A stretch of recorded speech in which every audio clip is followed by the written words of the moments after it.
What up, everybody? This is Coach Burk, and I'm here with your daily dose. Today we're going to be talking about in the zone. We're going to be talking about being in the zone. So we're going to start off with some scripture real quick. This comes from 2 Thessalonians 1:11. 2 Thessalonians 1:11. It says this, "Therefore we also pray always for you that our God would count you worthy of this calling."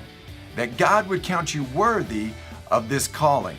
And so I want to talk to you guys today again about being in the zone, and then we're going to talk about your calling. So how many of you are big sports stars out there? We got any big sports stars out there? If you're not a fan, or you may be, it's real easy to get caught up watching the action whenever a superstar is in their zone. Right? Have you ever seen something? You may not be a sports fan, but if there's somebody up on the TV screen and there's a big game happening and they're in the zone, you get caught up because it's inspiring. It's like, oh my gosh, everything this guy throws up is going in.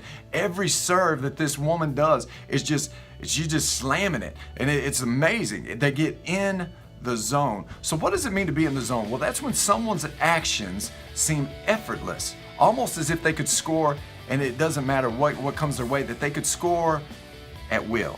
They could score at will.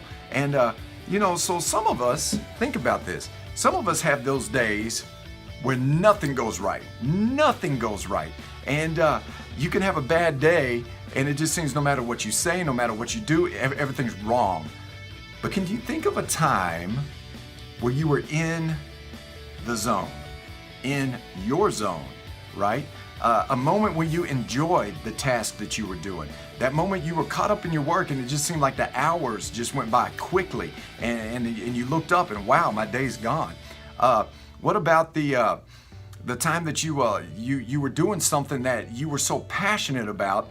Man, it just seemed like everything just flowed so flawlessly that it was effortless. What I want you to do is I want you to think, what were you doing at that moment when that happened? What were you doing at that moment when that happened? What skills were you using at that moment? What was it that caused you to be passionate about the work that you were doing at hand?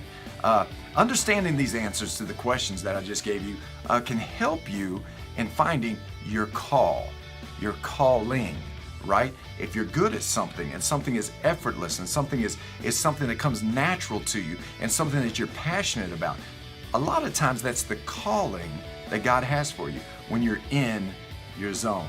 So a calling is when we are passionately using our God-given gifts in a way that pleases Him.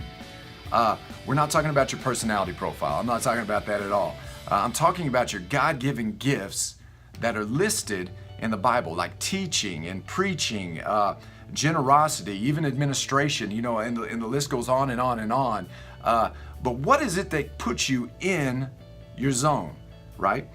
Kirk Livingston is a CEO of a communication company, and he sums it up like this, and I love this, so I want you to listen to it. It says, "When we find ourselves involved with God at work, we also begin to find the work we were meant to do."